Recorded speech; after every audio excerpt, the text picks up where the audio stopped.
Opinion walking tall. India's strategic autonomy. In an era of tariffs and tensions, the United States and China dominate the global stage, and each sees India through a different lens. Washington views Delhi as a strategic partner, an essential player in the Indo-Pacific, yet also as a country capable of challenging American economic influence.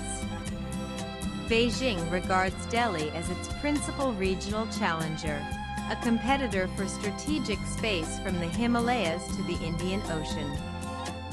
Both powers, despite their own differences, have found it useful to encourage Pakistan as a spoiler against India. The latest shock in the Indo-American tariff war came when U.S. President Donald Trump ordered a doubling of tariffs on Indian goods to 50%, citing New Delhi's continued purchases of discounted Russian oil and its unfair trade practices.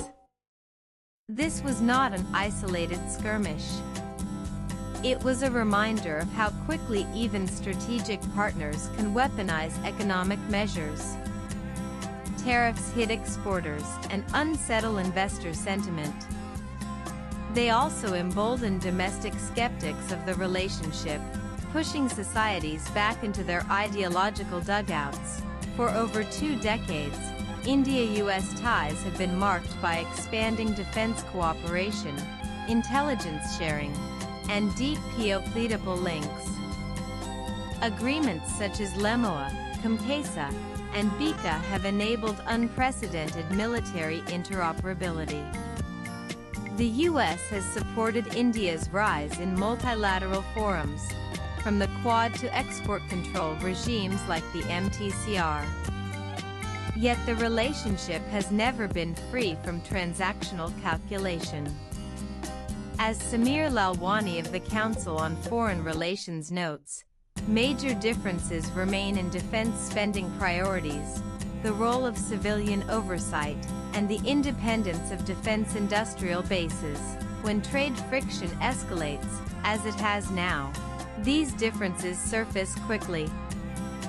The U.S. is pushing for greater market access in agriculture, GM crops, and dairy.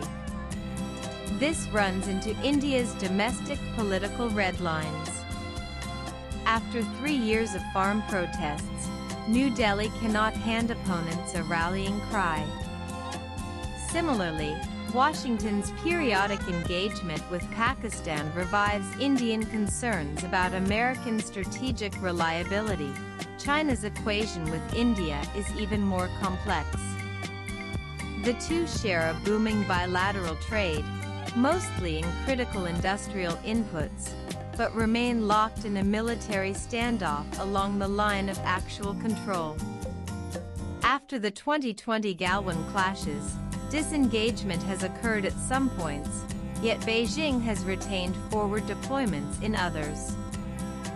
Chinese diplomacy has sought to stabilize ties, inviting India's senior leadership for talks and dangling the prospect of economic cooperation, but the distrust is deep. As Jayadeva Ranade warns, any Chinese pullback without genuine de-escalation and de-induction of forces is reversible. Beijing's continued military support to Pakistan, renaming of locations in Arunachal Pradesh, and integration of the China-Pakistan Economic Corridor into its Belt and Road Initiative are constant reminders of its long-term aims. In this fraught environment, New Delhi's signing of a sweeping memorandum of understanding with Russia on August 6 was more than a commercial deal. Covering sectors from defense manufacturing to rare earth mining, the agreement secures supply chains in strategic minerals, aerospace technologies, fertilizers, and energy. By deepening such ties at a moment of tension with Washington, India is asserting its doctrine of multi-alignment. It will not align blindly with any bloc and will diversify its partnerships to maintain room for maneuver. The Russia deal also has geopolitical weight. As Western sanctions push Moscow closer to Beijing, a strong India-Russia channel gives both sides leverage.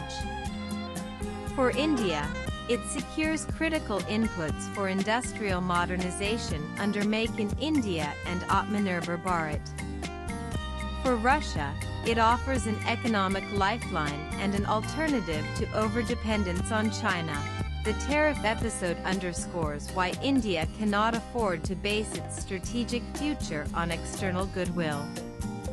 If access to the U.S. market can be curtailed overnight, and Chinese cooperation is always conditional, then true autonomy demands capacity at home. This means accelerating R&D in areas that will define power hierarchies in coming decades: artificial intelligence, quantum computing, semiconductors, critical minerals, and advanced manufacturing.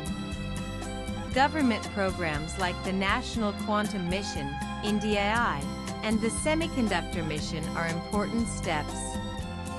But they need scale, urgency, and deep public-private collaboration. Strategic reserves of critical minerals and energy resources should be built now, before geopolitical shocks make them harder to secure. In theory, India can hedge engaging both Washington and Beijing to maximize benefits. In practice, this is becoming harder. The U.S. expects strategic alignment in the Indo-Pacific, reduced Russian defense imports, and concessions on market access. China wants India to mute its Quad role, refrain from criticizing Belt and Road projects, and limit its security ties with the U.S. These expectations are fundamentally at odds. Thus, hedging should be a temporary tactic, used until domestic capacity reduces vulnerability. In the short term, this means keeping dialogue channels open while building leverage. Every bilateral FTA signed with other partners UAE, Australia, EFTA, UK, and potentially the EU reduces dependence on any single market. Every step towards de-dollarization in BRICS settlements adds flexibility in the fiscal domain. India's refusal to sign the Nuclear Non-Proliferation Treaty despite decades of pressure is instructive. At the time, it seemed costly. Today, India's nuclear status is accepted as a reality. Strategic patience, backed by capability, can outlast external coercion. Similarly, resisting unreasonable trade demands now, while expanding domestic capacity, may yield greater freedom of action later. The analogy extends to the Swadeshi movement. Reducing critical dependencies is not isolationism but empowerment. As Bob Sternfels of McKinsey observes, India has the opportunity to be a unifier in a fractured world, if it stays connected to all, without becoming hostage to any. Tagore's Ekla Chalo Re is not a call for loneliness, but for resolve. Strategic autonomy is not about rejecting partnerships, it is about entering them from a position of strength. In practical terms, this means preparing for sanctions or market closures by diversifying supply sources, investing in human capital, education, skills, and health to make the demographic dividend real. Building a credible narrative capacity to counter disinformation and explain India's positions to global audiences. These are not romantic ideals.